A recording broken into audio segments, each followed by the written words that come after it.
Bonjour à tous, c'est Adèle pour la chaîne Jolie d'Épée. Je vous retrouve aujourd'hui avec la réalisation de ce petit cadre que j'ai reçu il y a déjà quelques temps et que je vais réaliser maintenant, même s'il est totalement hors période, puisqu'il s'agit d'un cadre de Noël. Mais je sais qu'il vous avait beaucoup intéressé. Moi aussi, j'étais assez curieuse de voir ce que ça va donner. Donc du coup, je me suis dit que j'allais le faire maintenant, comme ça vous laissera le temps de pouvoir vous aussi craquer pour ce support s'il vous intéresse, sachant qu'il y a des motifs de Noël comme moi j'ai choisi, mais des motifs aussi qui peuvent être valables toute l'année. Donc comme ça va vous permettre de découvrir avec moi ce support et vous faire votre avis dessus. Donc je l'avais reçu dans une petite pochette comme ça en carton qui se replie. Je vous avais dit dans l'unboxing que c'était top parce que ça permet éventuellement de réaliser l'article, de le ranger pour pouvoir directement l'offrir en enlevant la petite peut-être image dessus si on veut laisser la surprise. Mais c'est un produit qu'on peut directement offrir dans son emballage. On peut le re-ranger également dans son emballage jusqu'à l'année suivante, par exemple pour ce qui est de Noël. Donc je trouve l'emballage vraiment bien pensé. Quand on ouvre ça, se présente comme ceci à l'intérieur. Nous avons un toolkit, nous avons un sachet avec les diamants, les deux petites pattes qui doivent permettre de le poser si vous souhaitez le poser. Que je n'ai toujours pas compris dans l'unboxing, j'avais pas pigé comment on s'en servait. Je vais essayer de comprendre ici. Le petit cadre comme ceci qui n'est pas si petit que ça. Qui se présente comme ceci. Il peut être également suspendu si vous mettez un petit système d'attache par exemple. Le cadre est lumineux. Par en dessous ici il y a un ruban LED. Donc la lumière va remonter sur le motif qui va être sur la plaque en plexi. Donc ici un modèle de Noël où il y a des animaux assez rigolos aussi si vous souhaitez. Et pour le diamanter et le vernir, ils ont pensé à tout. On peut retirer la plaque en plexi. Donc même vous, si vous voulez vous amuser avec une autre petite plaque en plexi, vous pourriez tout à fait faire une autre image avec soit peut-être dessiner quelque chose dessus, peut-être insérer une photo. Bon, ça sera moins le côté brillant je pense, mais vous pouvez réutiliser votre cadre le reste de l'année si vous avez comme moi choisi de faire un motif de Noël. Donc la plaque en plexi se présente comme ça, elle est imprimée par le dessous et recouvert après d'une couche de blanc, donc ce n'est pas double face. Donc ça veut dire que comme elle est un petit peu épaisse, quand vous allez diamanter, il faut bien rester bien perpendiculaire au motif, sinon vous risquez de décaler vos diamants, de ce qui ne serait pas joli, puisque vous allez regarder sûrement le cadre d'un petit peu haut, vaut même mieux dans ce cas-là avoir un regard un petit peu plongeant quand vous le faites, pour que vos diamants restent bien au niveau des symboles. Là il n'est pas trop épais, donc je pense que le décalage va rester correct. Selon l'endroit, selon comment vous regardez, mais il faut faire attention à ça. J'avais beaucoup aimé ce petit sapin, ce petit Merry Christmas, je trouvais ça très rigolo. Alors je vous avoue que en période de Noël, on met pas mal de petites lampes à la maison. Mais mon fils en est vraiment fan, donc c'est toujours rigolo de faire des petites choses comme ça décorées. Je vous avoue que cette année, les décorations de Noël vont être très diamond painting. J'en ai fait je fais des kits qui sont tout prêts. J'en ai plusieurs dans le collimateur ou que j'ai déjà reçu.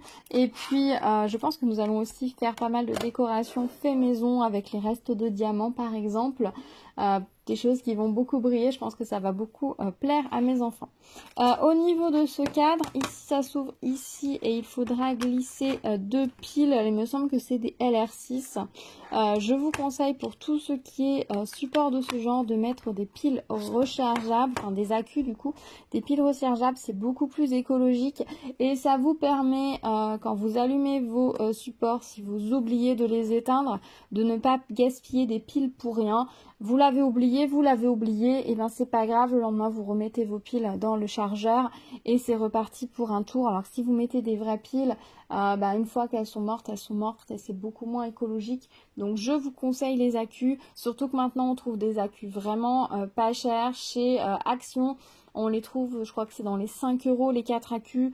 Donc ça reste certes un petit investissement au départ, mais pas plus que des piles. Et vous allez pouvoir vous en servir des années, vraiment des années, surtout quand vous en servez dans ce genre de petits supports.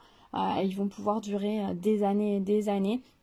Donc c'est vraiment idéal. Si vous avez pas mal de petites décorations de Noël, que cette année vous vous dites allez je laisse tomber les piles, je passe aux accus, commencez peut-être à en acheter dès maintenant parce que période de fête il y en a beaucoup moins dans les magasins et c'est un petit peu plus galère. Et c'est dommage de devoir se rabattre ou sur des accus très chers, après vous pouvez hein, tout à fait, ou sur des piles par défaut, donc voilà. Voilà, bah écoutez, au niveau des diamants, ce que je vous les montre, on a ce qui me réjouit beaucoup à poser ces petits flocons. Mince, la netteté ne se fait pas, voilà. J'en avais eu sur mes cartes de Noël l'année dernière, donc je suis très contente d'en avoir à nouveau. Et puis le reste, bah, on a des petites perles AB, et puis des strass, et puis des petites étoiles. Donc on va découvrir ça directement en le faisant.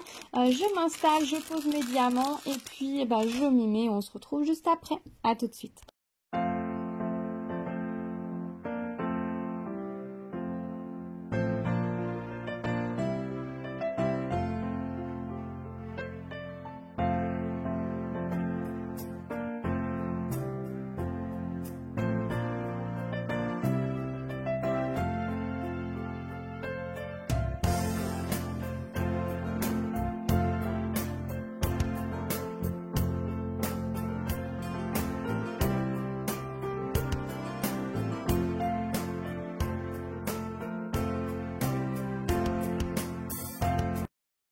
Et voilà, je vous retrouve avec le petit cadre terminé. Donc avant de vous montrer le résultat diamanté terminé, d'en parler, j'ai mis des accus dedans, donc ils sont un petit peu faiblards, je vous m'en excuse, ils sont pas très bien chargés, mais c'était pour vous montrer. Donc quand on soulève ici à l'intérieur, vous pouvez deviner le petit ruban de LED qui est juste en bas.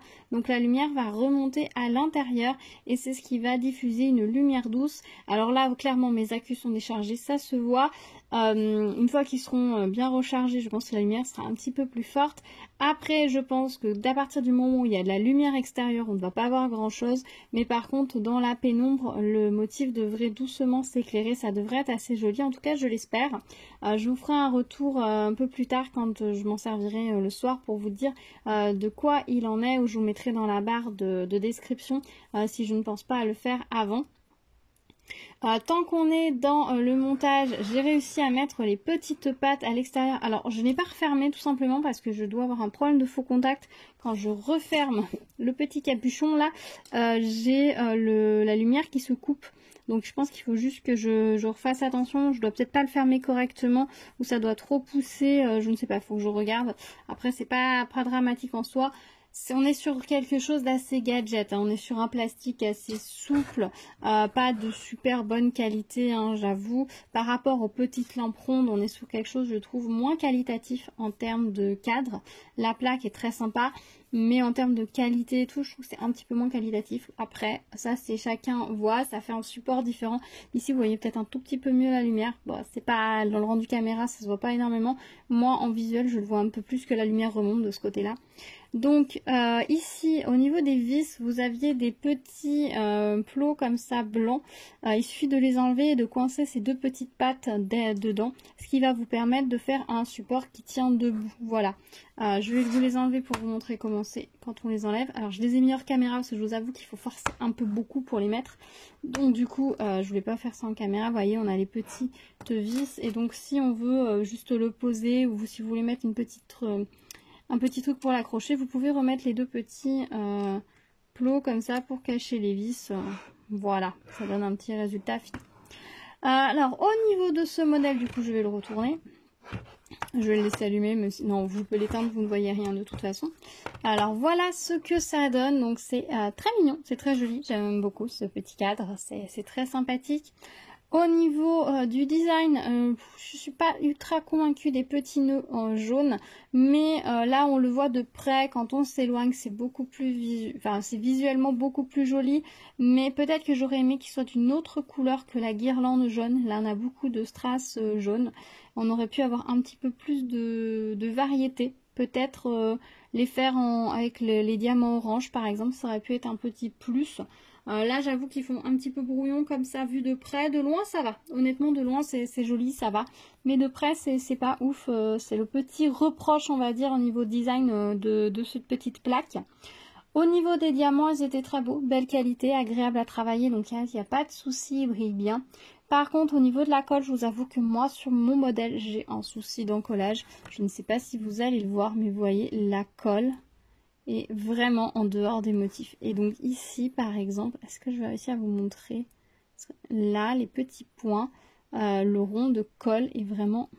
Est-ce que si je zoome, vous voyez mieux? On va essayer comme ça. Est-ce que je vais réussir à vous montrer? Ouais, voilà. Le petit point de colle est vraiment au-dessus du diamant et c'est le cas partout en fait. Et ce qui fait que par exemple mes petits diamants là en haut, vous voyez, il n'arrête pas de tomber parce qu'il n'y a pas assez de colle dessus pour le tenir. Donc c'est assez insupportable. Alors là il n'est pas verni parce que je voulais vous montrer vraiment mon problème de colle.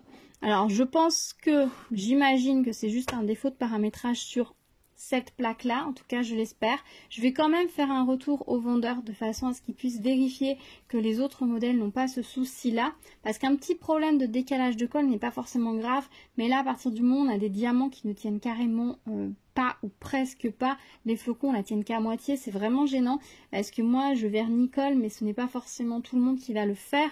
Donc si c'est pour avoir un objet qui au bout de quelques minutes n'est plus joli parce que des diamants sont tombés, c'est vraiment très très dommage. Donc voilà, si vous aviez commandé ce modèle, dites-moi dans les commentaires si vous avez la colle vraiment bien positionnée ou si vous aussi vous avez ce problème de colle. Ça se trouve c'est juste un paramétrage de base de la machine ou alors c'était juste sur ma plaque. C'est toujours un petit peu aléatoire ceci, c'est difficile de savoir. Mais bon, dites-moi vous dans les commentaires. Moi je ferai un retour dans tous les cas, c'est pas très grave, moi je vais vernir, je vais faire très attention quand je vais vernir de bien laisser les petits diamants du haut bien à leur place pour qu'ils restent en place et qu'ils ne bougent pas.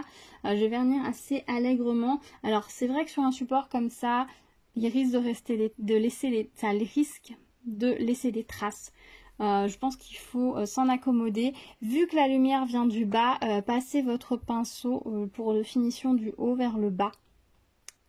Du bas vers le haut, pardon, pour pouvoir aider la lumière à remonter le long des lignes de colle ou de vernis si jamais vous en faites. Voilà, après on peut arriver à faire quelque chose d'assez joli, assez fini, hein, il n'y a pas de souci. Mais si jamais dans le doute vous aviez des soucis de ce côté-là, faites bien des mouvements du bas vers le haut de façon à pouvoir aider la lumière à monter tout simplement. Le long des lignes, ce sera un petit peu plus discret, plus joli, ça donnera l'impression d'être peut-être fait exprès. Donc autant jouer là-dessus. Je vous ai dit aussi que la plaque pouvait être sortie pour être diamantée, tout à fait. Après, je vous conseille pas forcément de le faire parce que comme ça, quand on la sort, elle est fine, elle est lisse. Mais ensuite, vous y avez toute l'épaisseur des diamants en plus. Et ici, ce n'est pas très épais. Alors concrètement, moi j'ai réussi à la remettre. Pas sans mal, mais j'ai réussi à la remettre. Donc je pense que je vous conseillerais de la faire dedans, le cadre peut-être. Ou alors, va falloir faire comme moi, c'est-à-dire que ici, il va vraiment falloir écarter. Alors, je vous avoue que j'écartais au maximum avec mes deux mains. Et puis, j'avais coincé le bas de la plaque dedans pour la faire passer petit à petit.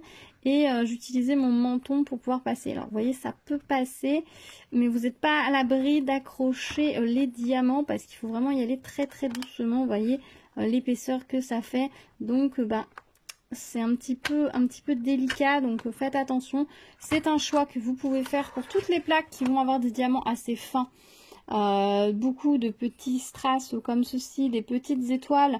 Vous pouvez y aller, les faire à part et les glisser ensuite dedans. Par contre, pour toutes les plaques qui vont avoir des gros diamants un peu épais, comme ici, les petits là, ils tiennent vraiment pas. Hein. C'est insupportable, j'arrête pas de les remettre. Pour tous ceux qui vont avoir des diamants épais comme les flocons ou c'est gros ici, je vous conseille de faire la plaque dedans. Ce sera sûrement plus facile à faire. Voilà, au niveau du toolkit, j'ai utilisé le toolkit qui était fourni dedans. J'ai pas eu de soucis, la colle était de bonne qualité. J'y suis revenue 4 fois puisqu'il y avait des gros diamants. Et puis voilà, j'y suis revenue 4 fois. J'ai pas forcément d'explication. C'est pas trop, c'est pas ahurissant, on va dire. Après, voilà, il y a des fois des diamants tiennent plus, enfin des diamants qui nécessitent de revenir plus souvent. Voilà, 4 fois pour ce genre de modèle, c'est tout à fait correct. Au niveau des diamants, je vais vous montrer ce qu'il me reste. Alors, je vous les mets ici. Au niveau des strass spéciaux, nous avons ceci, les strass classiques. Hop, hop, hop. Voilà ce que ça donne. Alors, au niveau des strass classiques, ils sont très généreux, comme vous pouvez le constater. Par exemple, les oranges, vous avez vu la quantité qu'ils nous ont mis, sachant qu'on en avait juste ici. Le marron, c'est pareil, on en avait juste dans le petit nounours. Les argentés, on en avait juste un petit peu dans le ciel. Donc vraiment, au niveau des quantités, ils n'ont pas dosé forcément en fonction du modèle. Peut-être que c'est la quantité minimum à mettre dans un sachet pour qu'il donne l'impression d'y avoir les diamants. Je ne sais pas, mais c'est vrai que là, pour le coup, j'ai pas mal de restes. Alors, je vais les ranger, hein, je vais les garder. La qualité était plutôt pas mal, donc c'est plutôt chouette. Au niveau des strass spéciaux, là encore, j'ai pas mal de restes, hein, comme vous pouvez le constater. Il me reste 6 flocons. Il me reste énormément de ronds fastés, des petites étoiles, regardez tout ce qu'il me reste. Alors ça c'est chouette parce qu'il y a des projets où il manque des étoiles. Par exemple quand j'ai fait mes cartes de vœux l'année dernière, il m'a manqué des étoiles. Donc c'est chouette d'en avoir en rab. Les peu demi-perles rouges, grand classique, et les grosses navettes, comme ça il m'en reste 3. Ça typiquement les grosses navettes, je vais les mettre de côté absolument, tout comme les étoiles, parce que ce sont des diamants qui ne sont pas forcément fournis en grande quantité dans les projets, et pour peu qu'il nous en manque un, ou alors qu'on en ait un ou deux qui sont de mauvaise qualité, et ben on est vite bloqué. Là, je pourrais me dépanner sans le moindre souci avec. Voilà pour ce petit cadre. Je pense que je vous ai tout dit. Je le trouve très sympa. Il va pouvoir orner ma maison pour Noël. Ça fait une petite décoration Noël supplémentaire. Je sais qu'ils font d'autres modèles également. Il y avait des petits flamants roses, il me semble. J'ai vu tourner quelques modèles. Ça peut être très sympa à faire avec des enfants ou à offrir aussi à un ado par exemple. Ça peut être très sympa, le flamant rose étant à la mode. Ça peut faire des décorations de chambre très sympas. Ça peut être un joli cadeau à offrir aussi à Noël. Après, moi je trouve qu'au niveau qualité du cadre, c'est pas ouf parce que vous voyez, regardez au niveau du bord, on voit un petit peu les traits de renfort à l'intérieur. Hein. Vous voyez, c'est pas non plus la qualité. Mais vu que c'est une lampe qui est censée être vue de plus loin, un cadre lampe vu d'un peu plus loin, ça va passer, on va dire. Voilà, après oui c'est dommage qu'ils auraient pu faire ça un tout petit peu plus qualitatif parce que c'est quand même pas donné, mais bon c'est pas non plus hyper cher. Si je devais choisir pour un modèle qui s'éclaire, je choisirais les petites lampes rondes plutôt que ce cadre finalement. C'est très sympa, c'est très joli, je suis contente d'avoir fait un pour Noël, mais je suis pas sûre d'en refaire dans cette série-là. Dites-moi vous ce que vous préférez, si vous préférez ce modèle-ci en mode cadre, ou si vous préférez les lampes rondes plus classiques, ou alors celles qui sont sur un support noir et la lumière remonte à l'intérieur. Je vous avoue que celle-ci, j'en ai pas encore fait, mais normalement j'en attends une, donc peut-être affaire à suivre sur la chaîne. Donc on va pouvoir tester ça également. Voilà, écoutez, je pense que je vous ai tout dit sur ce petit cadre, hein. Je vous en ai dit beaucoup. J'espère que vous avez toutes les informations quant à sa réalisation et mon avis dessus.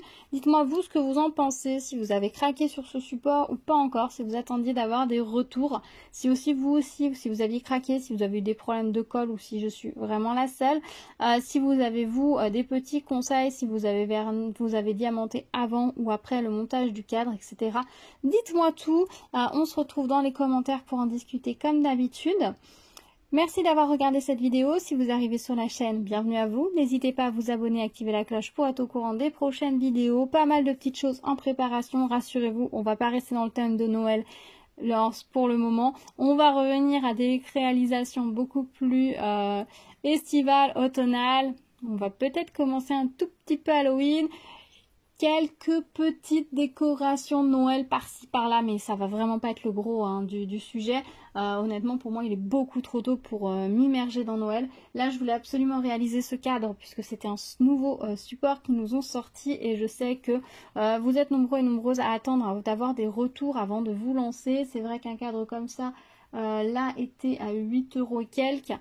Sur certaines boutiques qui sont vendues plus cher. C'est vrai qu'on peut hésiter avant de commander, d'avoir envie d'avoir quelques retours pour savoir si ça vaut le coup ou non. Donc voilà, c'est pour ça que je voulais vous faire ce petit avis et réalisation sur ce cadre. J'aurais pas choisi un autre modèle parce que typiquement c'est pas le genre de choses que j'ai envie d'intégrer dans ma décoration à l'année. Par contre pour Noël je trouve ça assez sympa, donc voilà. C'est l'avantage de Noël, c'est qu'on peut se lâcher, on peut faire des choses qui sortent complètement de l'ordinaire, qui vont rester dans la maison que quelques semaines et puis après on les range jusqu'à l'année prochaine et ça c'est vraiment chouette. Dites-moi si vous aussi vous faites des choses vraiment très différentes de ce que vous avez l'habitude pour Noël et lesquelles seraient-elles. Voilà, bah écoutez, je vous laisse, je vous dis à très vite sur la chaîne, prenez soin de vous, à bientôt, ciao ciao.